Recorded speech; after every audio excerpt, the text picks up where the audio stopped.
Good morning, everyone. Welcome to the forum. Grab your seats. Extra cup of coffee, perhaps. Glad to see you all here. How many of you were here over the weekend for the Enneagram conference? A few of you. It was really good. I'm sorry you missed it. But I'm sure there'll be lots of good conversations here in the coming weeks about that. We are really excited to kick off our JWW Lectureship series a few weeks. Starting today, we have our pre-discussion as we do every year.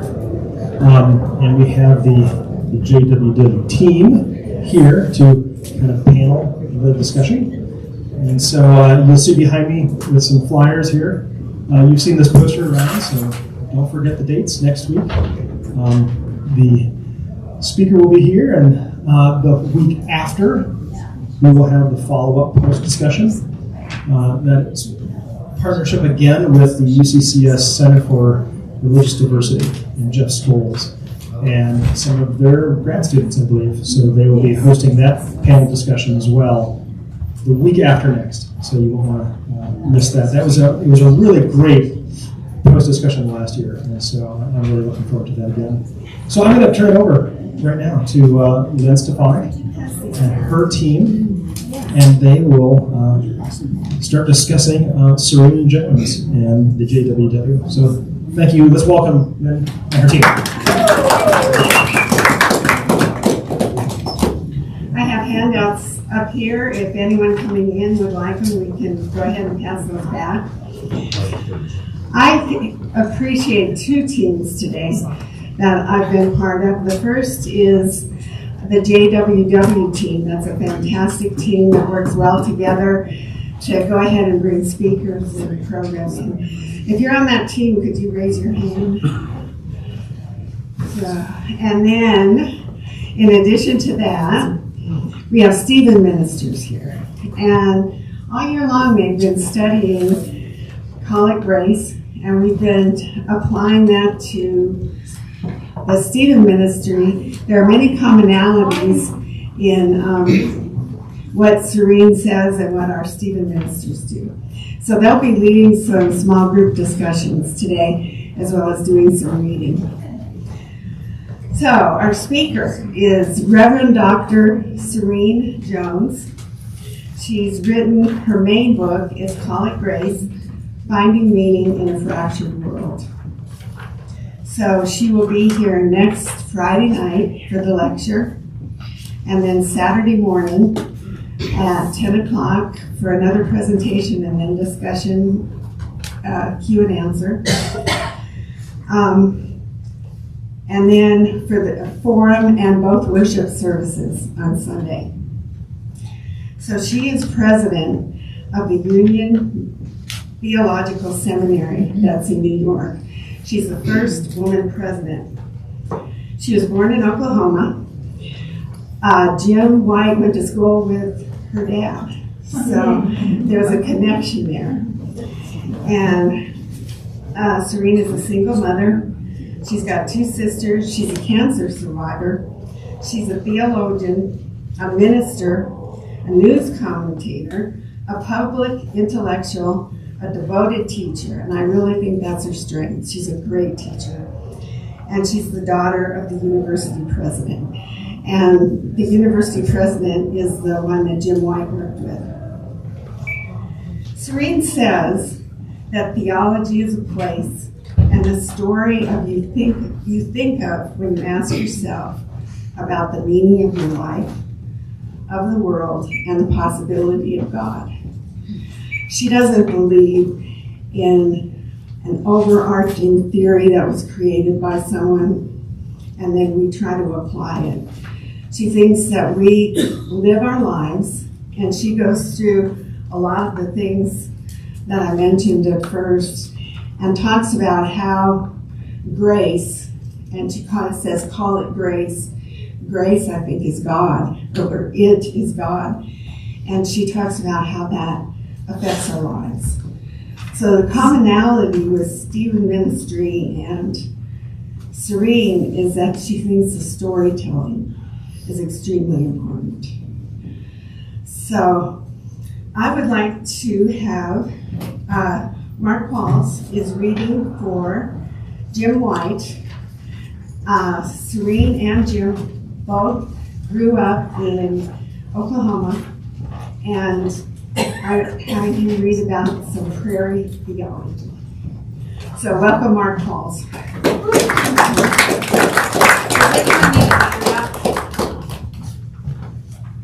I'll try to channel Jim best I can. I wear a hat just a minute. And Jim, when he asked me to do this, he said, "You're welcome to chime in on it if you want," and I may at the end just a little bit, because Serene, Jim, and I both share a commonality in the disciples of Christ churches, disciples of Christ, churches of Christ, and Christian churches. They all are kind of rooted together. The Reverend Dr. Linda Serene Jones, our church's spring 2026 lecturer and preacher, is a person I've known all her life, though I doubt she knows anything about me. Association with Serene began in 1959 in New Haven, Connecticut, when my then wife and I moved into a Yale Divinity School married students apartment building. In that living complex was a baby named Serene, born that summer to Joe and Sarah Jones, two people with whom we had attended junior high school, and college with in Oklahoma. In essence, I was following Joe from the University of Oklahoma to Yale. He had been a philosophy major, and I was through, excuse me just a little bit, wish he'd done space here. In essence, I was following Jim from the University of Oklahoma to Yale. He had been a philosophy major, as was I, though he was a year ahead of me. I also know that Joe was a star basketball player in high school and college. In the intramurals at Yale University, the Yale Divinity School, he led our apartment's A team to an unblemished winning season. I played on our B team. We also had an unblemished record. All losses. On our team also was a man named Gary Harkins, later known as Gary Hart, candidate for U.S. President. Sarah Serene's mother was a year younger than me. What I distinctly remember about beautiful Sarah was that she had been a candidate for the ROTC Queen at University of Oklahoma and had captivated voters by writing and reciting a winning original poem. Jim inserts a footnote here. As a footnote, let me say that in addition to knowing Serene's parents pretty well, I also had connection with both her grandfathers. Her paternal grandfather, Judge Dick Jones, who understandably does not come off well in her book, Call It Grace, was someone I met on career day when I was in high school and was considering becoming a lawyer. I shook his hand and then was left to stay in his office for about 3 hours looking at books on the shelf. Less face-to-face, I knew her maternal grandfather. For when I was in junior high school, I went into his neighborhood drugstore and stole a roll of Lifesaver spearmints. So in later years, I identified with St. Augustine, who in his Confessions admitted to stealing fruit. Come Serene's weekend with us, I should do a 7 decades mints reimbursement.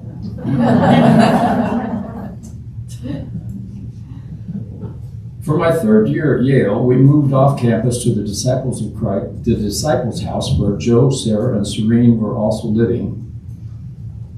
He was now doing his doctoral work.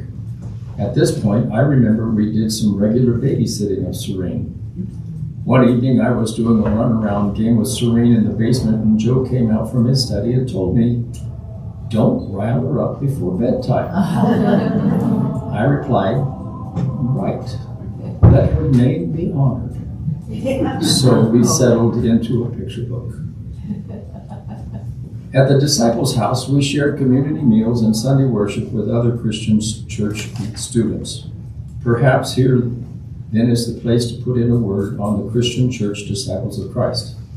This is a denomination in which Serene was raised, ordained, and still affiliated, though she also now has standing in the United Church of Christ. The Disciples arose from a Presbyterian and Baptist stock in the early 19th century frontier, especially West Virginia and Kentucky. Its founders were Alexander Campbell and Barton Stone. This USA-born denomination moved west and south as the country expanded, becoming especially strong in Oklahoma and other frontier states. Some of the distinctive practices of the disciples include believers' baptism by immersion and weekly communion presided over by the lay people, not the clergy. The disciples are like us in their congregational polity, as well as being progressive and hold to universal salvation without the emphasis on hell. With them, we cooperate in overseas missions and honor one another's ordinations. So a disciples of minister could be called to serve in a UCC church, and vice versa, which is just to say that Serene Jones is one of us. More of Serene's life and story, of course, is told in her book called Grace. Right? Many of this congregation have read that and discussed. I'll add just a little bit more. I know that in 1976, I went down to Enid, Oklahoma to interview for a position at Phillips Seminary in religious education. Serene's father, Joe, chaired the interview, which I bottled, but it really wasn't a good fit. While in Enid, I did take time to say hello to the Jones family, which then included 3 girls, Serene, Kendi, and Verity. At the same time, Serene would have been in high school and perhaps in love with the Freddie that she speaks of in her book, who was killed in a motorcycle accident, breaking her heart. After graduating from OU, Serene went on to the Yale Divinity School, and like her father, stayed on to get a doctorate. One memorable break in her academic track was to go to an ashram in India. And there she got deathly sick and almost died, but also had an important mystical experience. This is told in Station 3 of Call It Grace. For her doctorate itself, Serene focused on the theology of Protestant reformer John Calvin. For many, of course, Calvinism is not well regarded because of its doctrines of original sin and predestination and total depravity. But it is better understood, even appreciated in Serene's writings, where she finally ends up where grace prevails. Finishing her doctorate, she was invited to stay on and teach, which she did for 17 years. She became the Titus Street Professor of Ecclesial, I wanted to say ecclesiastical, but that's right, Professor Ecclesial History. The chair once held by Roland Bainton, my most esteemed teacher at Yale. Those of you who have read Serene's book know that she was married for a number of years and suffered a painful divorce. But she and her husband did have one successful childbirth, a daughter, Cheris. Later in her life, she had a life-threatening cancer, which was fortunately discovered, and which she recovered and has gone on to teach and write. Serene and I, both raised in Oklahoma, though generations apart, might have some sort of prairie theology. We both sat around the blackjack oak campfires and watched the sun set into a flat wheat field horizon, singing Woody Guthrie's "This Land Is Your Land." Now that she lives in a skyscraper in New York City and I in one of America's 50 largest cities, albeit with a better mountain view. For 12 years, she's been president of Union Theological Seminary. In one of those years there, she also headed the American Academy of Religion, the professional association for thousands of theological students. In her theology, she understands sin to be both individual and historically social, as in America's original sin of racism. Currently, we're all caught up in consumptive capitalism, consumerism, and now in our name, unbounded militarism. More of Serene's theological growth is seen in her reaction to the 1996 bombing of the federal office building in Oklahoma City, named for Judge Alfred B. Murrah. Serene was greatly angered at the perpetrator, Timothy McVeigh, and wished him executed. Her sister, Kendi, a defense attorney, and her pastor sister, Verity, argued that the state should not do capital punishment. In time, Serene came to agree. Another footnote at this point. Two personal things come to me related to that bombing. One is that when I was in 6th grade, I danced to 45 records in the basement of Judge Alfred B. Murrah, with his daughter as my girlfriend. Sue Murrah was her name. The other thing is that my childhood church, the First Christian Church, pastored by a friend, was the emergency hospital for the victims of the bombing, one of those victims injured being Serene's brother-in-law. In Call It Grace, we're told other personal, familial, and institutional struggles. She weaves these accounts with profound theological reflection, connecting with her grandmother's view of the divine being found in a cold jug of water. But one of the big issues she keeps coming back to is the rocky yet torturous relationship with her own mother, Sarah, my Oklahoma friend. John Calvin's understanding of grace and despair holding together comes to play as she works in the relationship to the very end. I learned that Serene has written 37 scholarly articles and books, including titles such as Calvin and the Rhetoric of Piety in 1995, Feminist Theory and Christian Theology, Cartographies of Grace, 2000, Trauma and Grace, Theology in a Ruptured World, 2009, and of course, Call It Grace, Finding Meaning in a Fractured World, 2019. This book, which so many of you read and joined in conversation, is a good read. Her books echo the truth. It's grace, not just turtles, as one creation story has it, that it's all the way down and top to bottom. The first chapters of Call It Grace lays out her theology marvelously well. I found myself agreeing with every word. For example, what she says about the mystery of God, about social justice generally, and LGBTQ plus rights specifically, and about the crisis in ecology, and much more. In the last chapters, in Station 4, she summarizes her theology by focusing on breathing, justice, mercy, and love. Serene Jones speaks my language, and I believe the language of this church, which is just to say, finally, we shall all be deepened in the faith by her coming and speaking and preaching. Thank you. And last of all, my thanks to Mark Balls, the reader of this paper.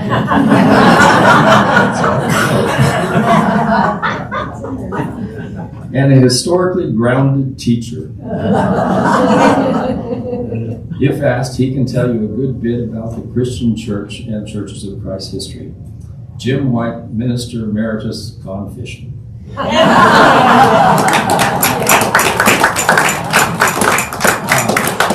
will add just one brief thing in terms of the prairie theology theme, which Jim mentioned just a little bit, but there really was a feeling amongst the Churches of Christ, Christian Church Disciples of Christ, that there was this new thing happening in America, and a lot of people thought that, but there was an exceptionalism that these three people, which saw themselves as one unit, it wasn't until the 20th century that they split. Pretty much every other denomination split in the Civil War. The disciples of the Christian Church and Churches of Christ did not split over that issue. In fact, they were the Churches of Christ, especially in the South, were granted conscientious objector status by the Confederate government. They didn't serve. It was quite a phenomenon. Other things split us up. Trivial things split us up. It was interesting how that went. But this whole concept of the prairie expansion and that prairie experience being so integrated into the theology of those three groups is, in fact, a very profound thing. And as I read Call It Grace, I kept picking up from Serene this relating the everyday thing, the everyday experience, to the theology, which would be your explanation of what's the big picture, what's it all about. And anyway, I'm looking forward to meeting her and listening to her. And if you do want to know more about the Christian church and Churches of Christ, I can tell you a little bit. Thank you so much.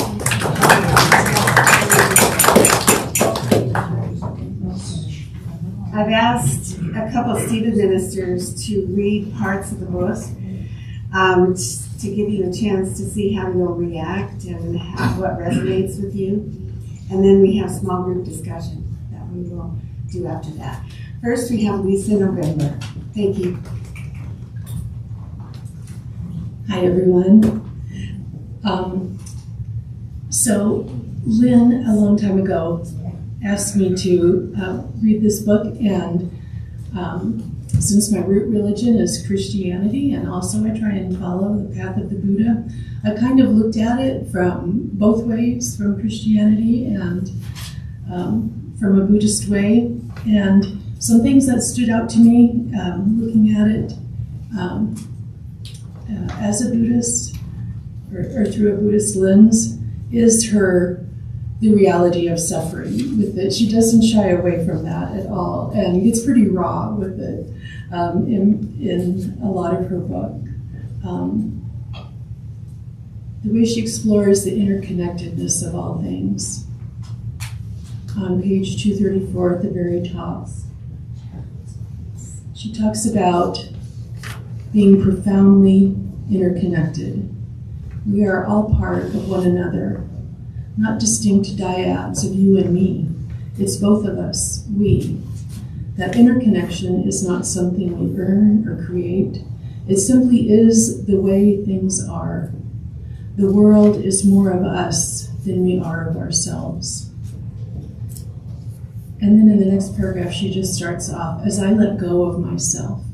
So that letting go of self, realizing that there really is no self, that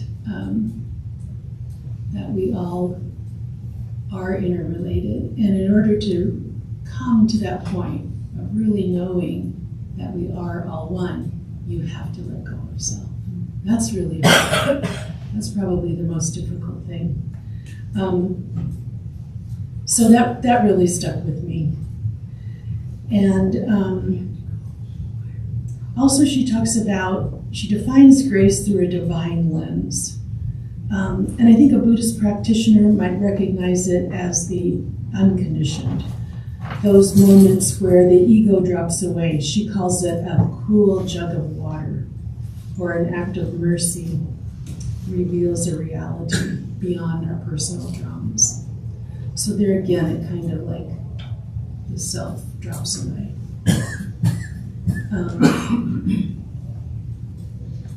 The last thing that really stuck out with me was on page 255 in the study of contradictions. And I drew little hearts around this paragraph. I loved it so much.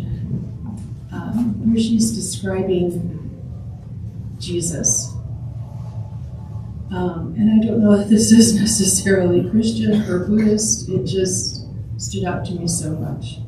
Jesus was in and of this world. He got his hands dirty. A stereotype of Jesus is that he was all hellfire, uncompromising, rigid, borderline anarchist. But the Jesus I have come to rely on was a man driven by knowledge of divine love that led him down streets and across dusty roads, always refusing to meet people's facile and self-interested desires for him to do their bidding. At every turn, he left it in our hands to figure out which street or dusty road we should travel. That's my thoughts. Thank you.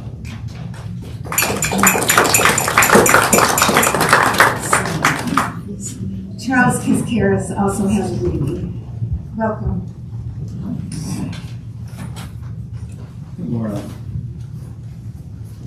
First, I'd like to just acknowledge our appreciation for you, Lynn, and all the years that you've been there at the JWW Lectureship series. We've had so many wonderful speakers come talk to us.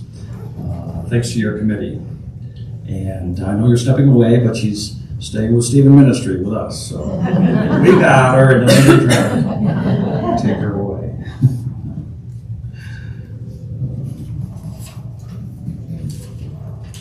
Okay. In this book about grace and finding meaning in a fractured world, Serene bears her life and shares with us the theology she inherited and developed through the dramatic ups and downs of that life, and summarized in the last station as breadth, justice, mercy, and love. It is an amazing personal account and journey, and I hope everyone will read it.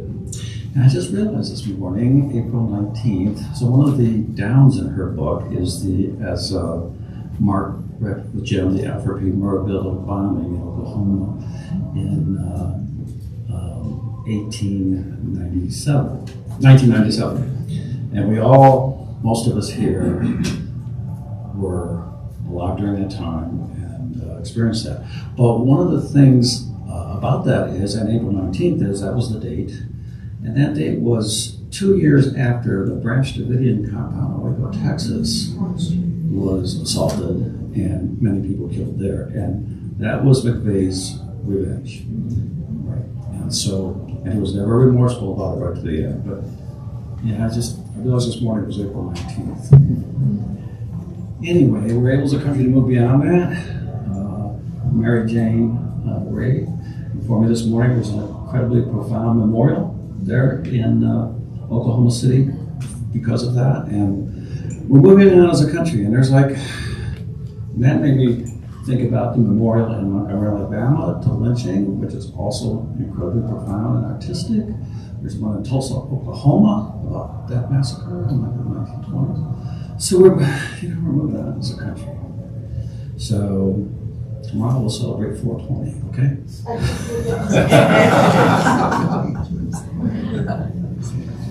Anyway, I learned so much about the history of Oklahoma and American immigration to it through the Trail of Tears and the Oklahoma Land Rush of 1889. Also, my thing was learning some about the Disciples of Christ theology. I knew about the ecumenical partnership of that denomination with our United Church of Christ in 1989, but did not know about their grounding belief of egalitarian communities based on Jesus' teachings.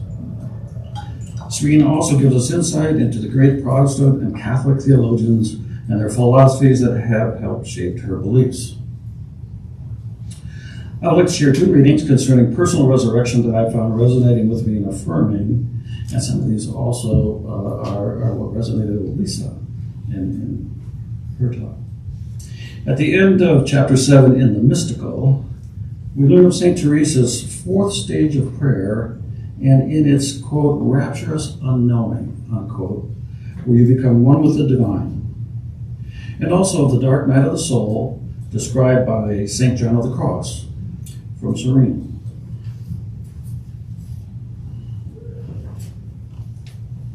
According to St. John, this process of mortification, a fancy theological word for dying, forces upon you 2 profound realizations. First, you realize that the God you have created in your own mind or have learned at church may not be God at all. Realizing this, you are open to an even more radically loving reality of divine life, one that comes to you, not one that you reach out and grab. Second, as all your pretenses dissolve, most important, your own ego, you have the disorienting but consuming experience of pure consciousness. You become simply part of all that is, in God. There is no time or space or boundaries to your existence. You simply are, as all that is. All flesh is grass, all flesh is grass.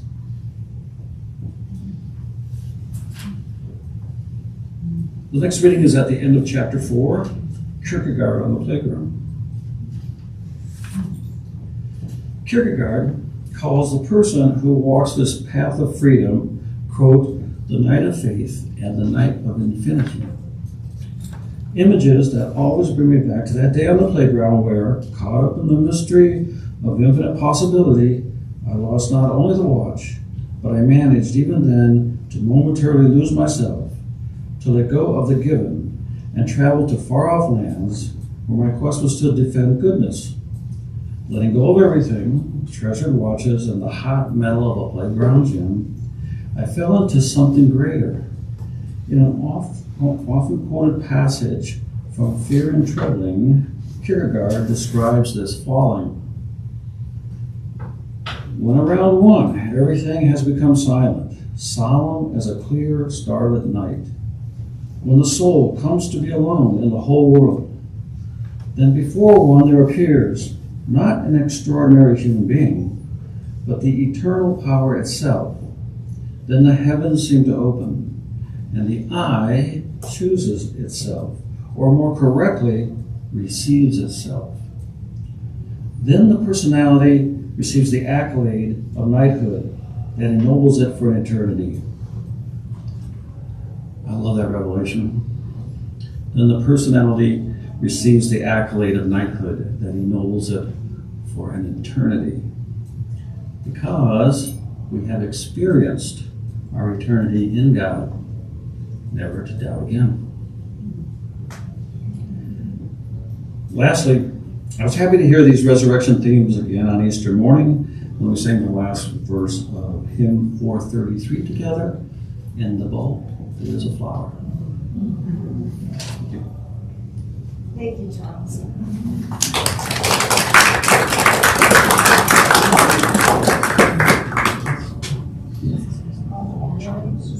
Okay.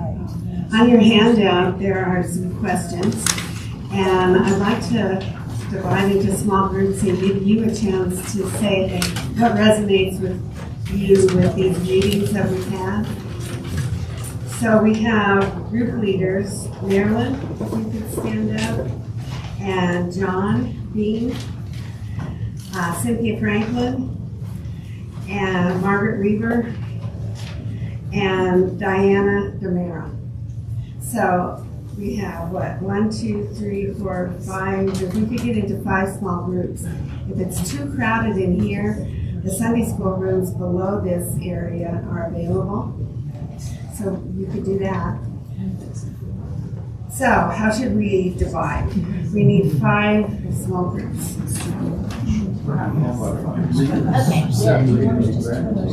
Yeah, maybe all the 5 leaders could stand up and we could kind of gravitate to them.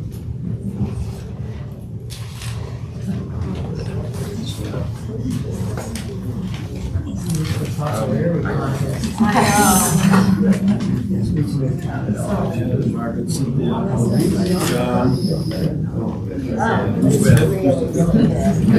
Okay, we have John,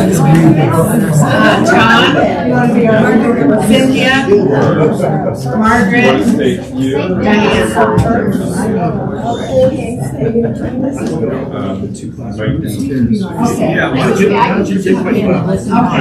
Okay, we're going to open up the 2 classrooms downstairs if you want to. Group leaders, if you want to take your group down there. Any group leaders want to take the classroom? Yeah. So our first one. Go different, okay. Away and go classrooms. And then, Lynn, should we talk about getting on Jim White, talk about time? Come back. What time do we need to be done? 1:45 is wrap up. Okay, so let's be back in like 15-20 minutes. 15 minutes. Is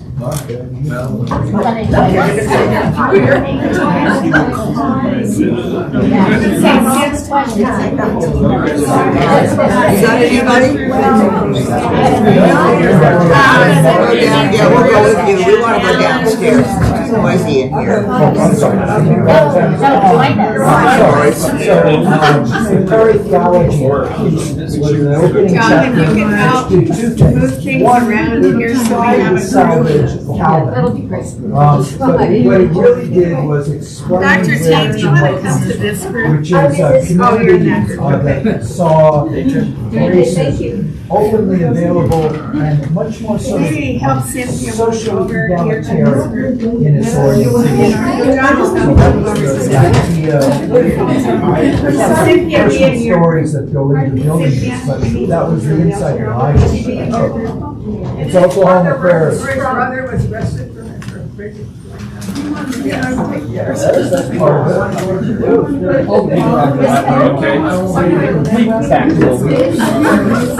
As much as I made sure regular Oklahoma. What's the reading? Yeah.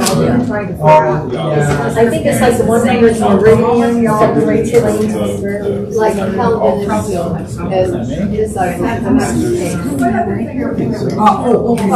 Oklahoma, that's okay. Is there anything that resonated?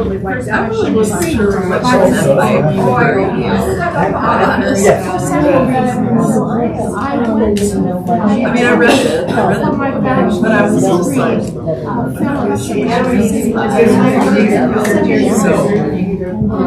I was like, your thoughts on it. I don't want to.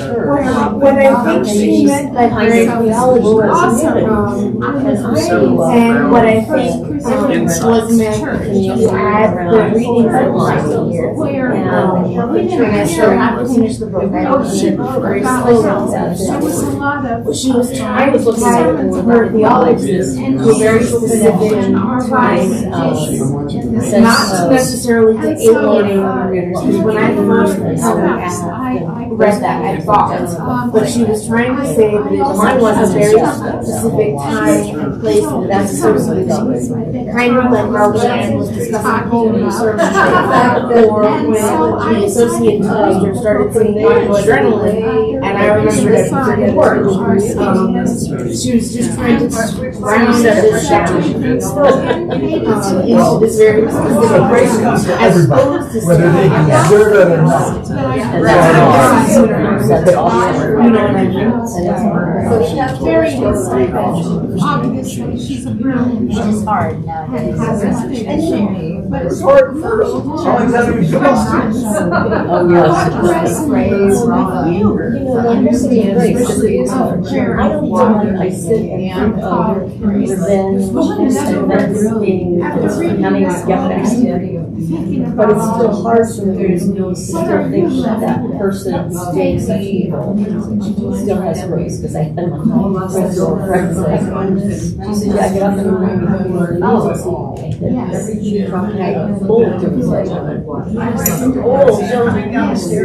I mean, I don't think like that, you know, I don't think like that. But it's still hard for me to think of some of the you know, in the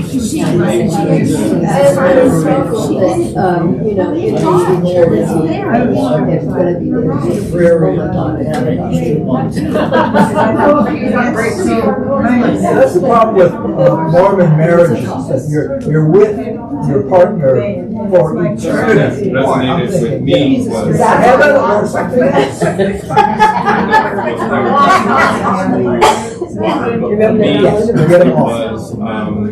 you know, So keep in mind that I'm going to write down some questions for Serene as we're talking about it, and then we'll have something ready to go. better, even greater, even more.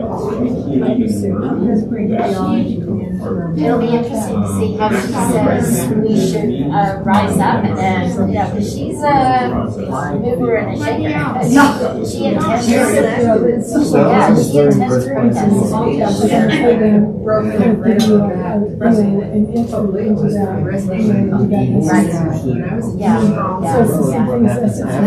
That's a good avenue to explore. want to write that down? Talk about breath, justice, the other two. But the breath, mercy, I've always been fascinated with the breath of God. The breath of God. And how God breathed life that dried bones in Ezekiel. They started clamoring and they got life. So I really resonated with that. It's kind of like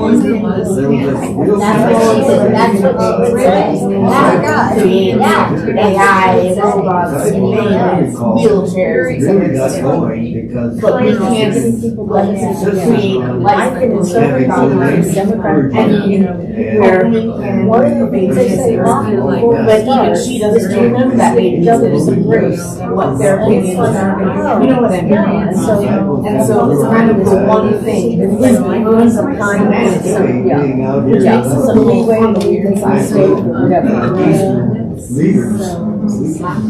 So here's number 3. If a friend lost their job unexpectedly, showed up to sit with them, where might complete this sentence? Grace feels like more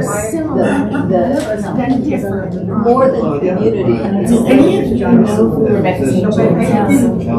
I I'm struggling with the name. Never mind. But it feels like, how do I word this? Sorry, I'm a chatterbox. When somebody hugs me or does something extravagant and generous, and when I say hug, I don't do like this side like, yeah, jerk. It's Easter, and they said, or else the sign of this, I really hugs me. And they don't have to. That to me is what it looks like.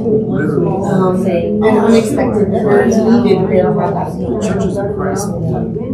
And specifics on that are important. How can I help you? Anyone else? feels like You can experience something further sin than Grace feels like totally rejecting Calvinism. I get it. I'll experience that. Thank you. Better be. Organizing that's a power struggle. Yeah. I never really thought of him as a true institute of Christian religion. Your institution here's a quarter of the people and he's got this determined, selected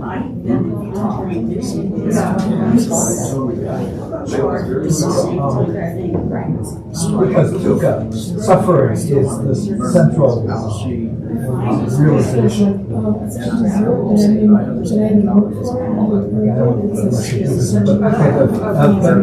So the idea is that the way that you get away from suffering is to give up the sense for of me, self. grace feels like peace. So, at my age, not what is this? This isn't something I've read. So if a presbyter is in a difficult situation, that means he's getting better. What would you say?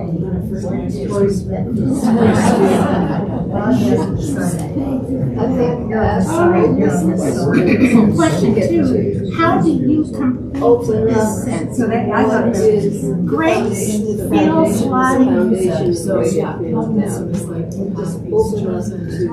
like the pop quiz you studied this morning, and all of a sudden the teacher got sick, and so it's going to be this week.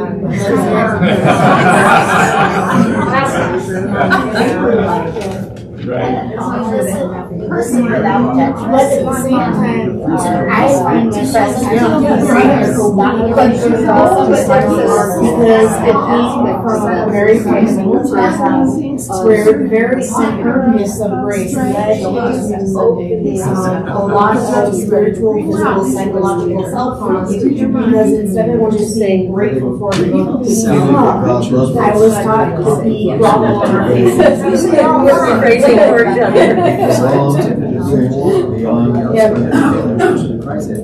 So one has to be very careful with and be grateful for it and take it in, but at the same time not shrink. But maybe that's just the some place. That's interesting you bring that up because I think there's some that right where I see it. Like when my friends offered to help me when I'm doing fire investigation on my property and chopping But off sometimes the earnings closer to it. she's Well, right, because then without meetings, it becomes transactional. I did this, I did this, I did this, this cost me this much sweat, this much Yes, it is. In and of itself, not argue that. You know what I mean? and also don't tell her exactly how you have had this experience before. You know, taking If a friend lost their job and you showed up to sit with them, where might grace in this situation? If you're a successful businessman, that was Two places. One is my silence. And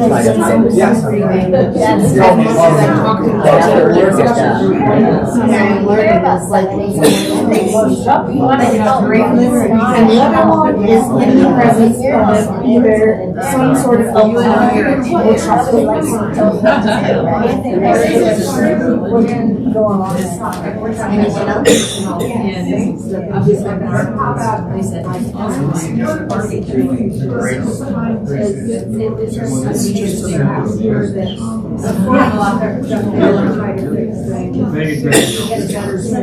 you have what is like I don't know. So the next how do you try this? Yeah, I was thinking this is more interpersonal. So there's already been posters on this. Sent to us. She defined grace as God doesn't really care what you do.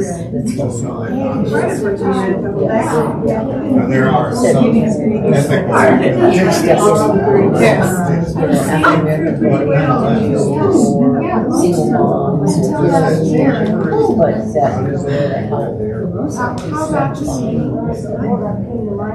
Like that, which you care to make sure you're on the same page. Yeah, a lot of times assumptions are way off.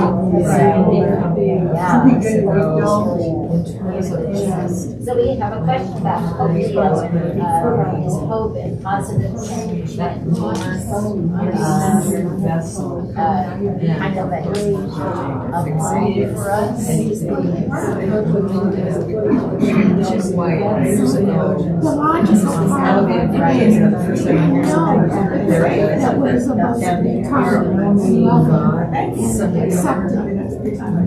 Our emotions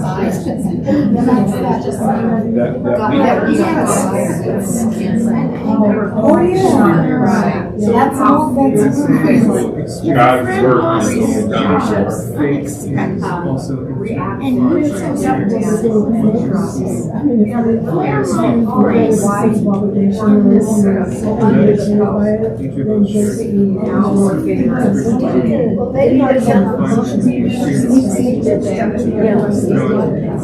well, and maybe the grace mentioned as horrible as it sounds, if you're waiting and letting time, maybe the grace over the law and then maybe your friend's boss was mean and the relationship was getting completely toxic and God was just like, okay, integration And thus grace. you know, Now you're feeling for something better.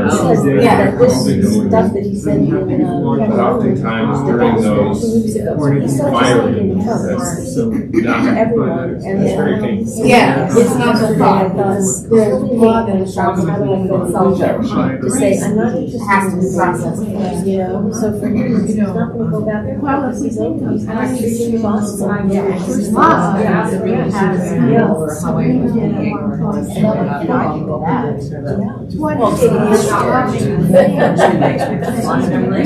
I'm sitting there thinking, oh,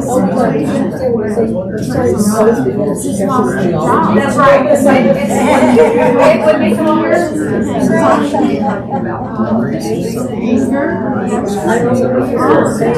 Do you agree or disagree with this statement? You can experience something good even in the middle of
I know you don't have a very strong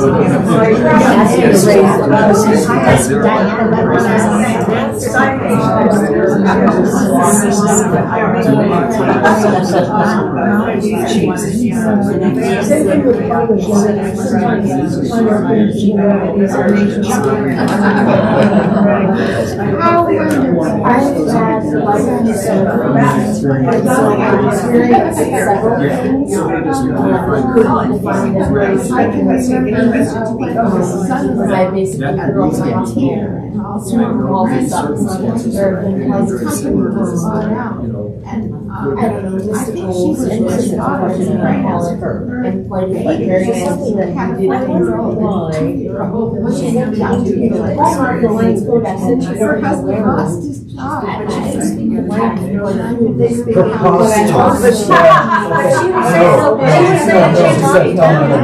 So that chapter was ridiculous. I mean, because it was talking about camel. Well, okay, somebody that saw the camel, which of course she would understand.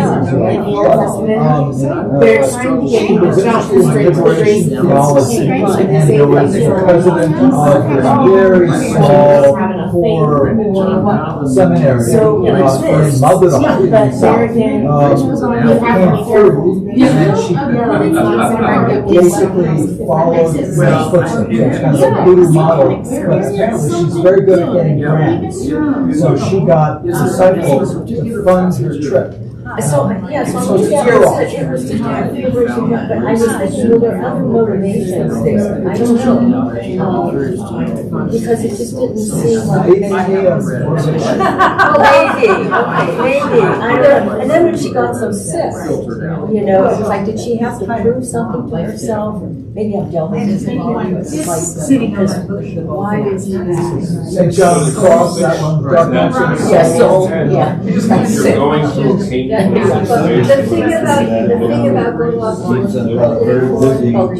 what stage of life is that? Not on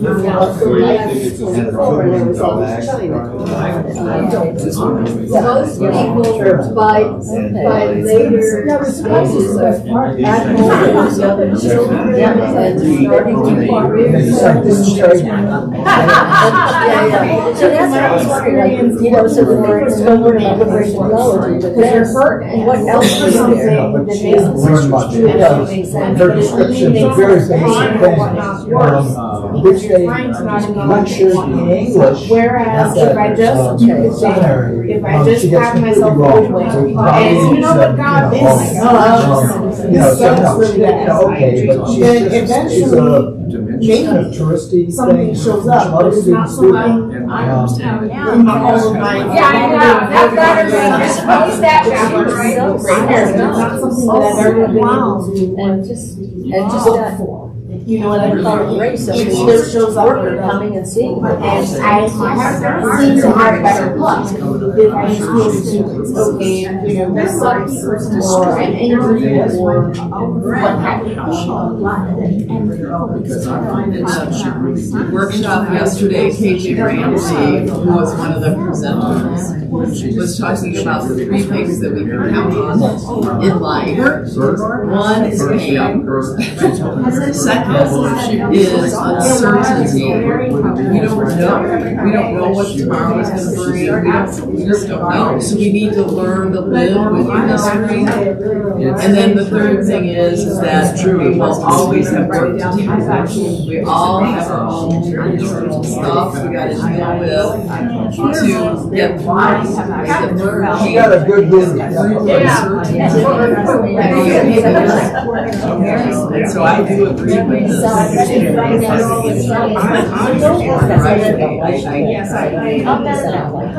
we have about 5 minutes left, and I want you to finish your conversation, but I want to summarize. Have each group write a question that you would like Serene to answer, and that's the way we'll summarize. And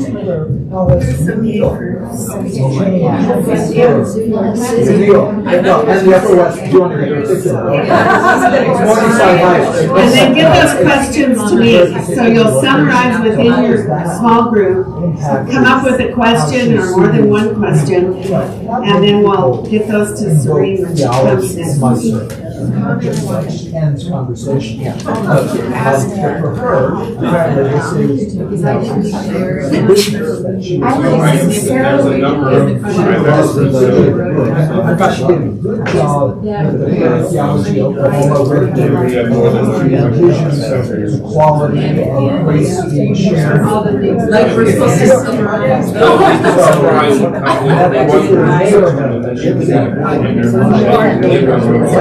It's a hard thing, It's on the down slope. Like around Right, so she's got some New Haven, even has some sections too, but New York, it's more in a sense of, you know, oh, there's a lot more money, and she's selling on the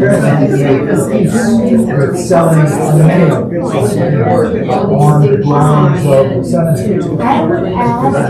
a couple words to that, So she is you are in a long seemingly, you know, just for a long that place that's the question. And I'm understanding. Grace. Yeah, and you know, to be clear, she's a trauma nurse. Good enough. I'm willing It was to Enneagram trauma, so, you know, we all have trauma, we all have trauma in our body, we all have things that we have to work on, so, you know, it's. She actually, months before the parents moved. I don't know if you want to try to make that connection or not. And am I correct? She came from a pretty wealthy and well-known family. I'm uncertain.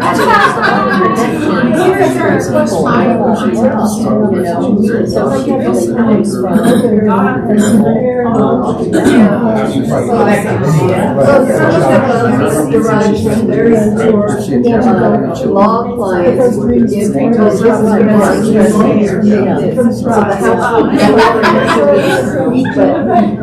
What is well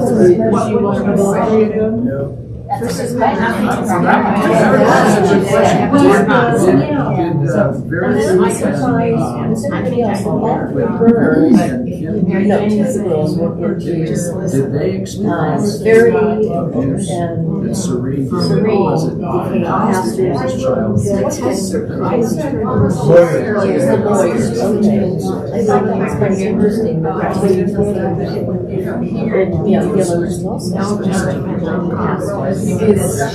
Or like say that. Yes.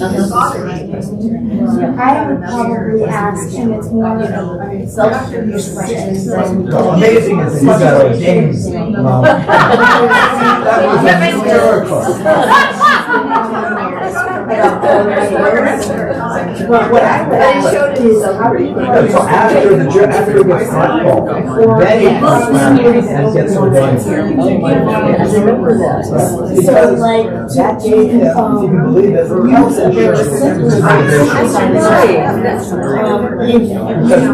ministry is one of the recognized areas that you can do. They probably give a lot of leeway to people who are working in prisons. is just, and you find out one day that you are rainbow as hell, like gay, trans gay, like so good. Telling them that. Like you need to tell your story, but there's a huge risk in it. Are they going to push you to the next one? Are they going to throw you the frick out of the house? So it's not just about share your story about that. Yeah, how should you tell your story? And when it's risky, or it's not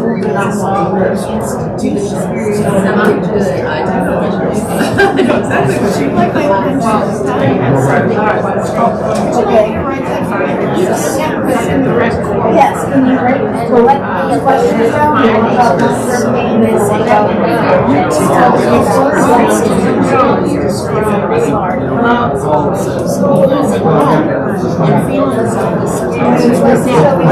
She doesn't say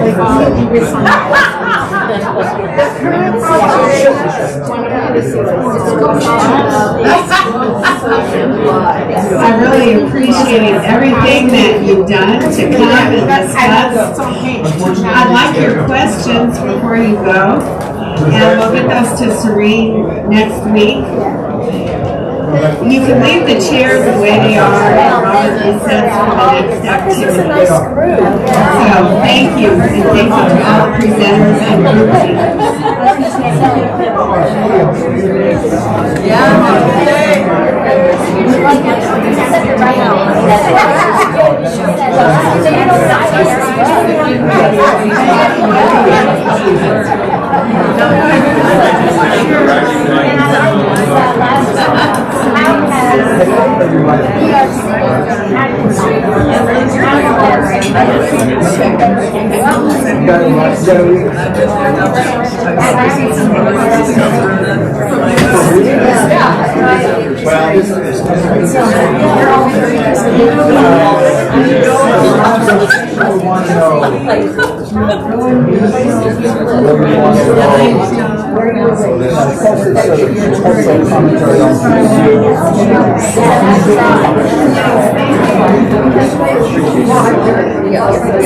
Yes, exactly.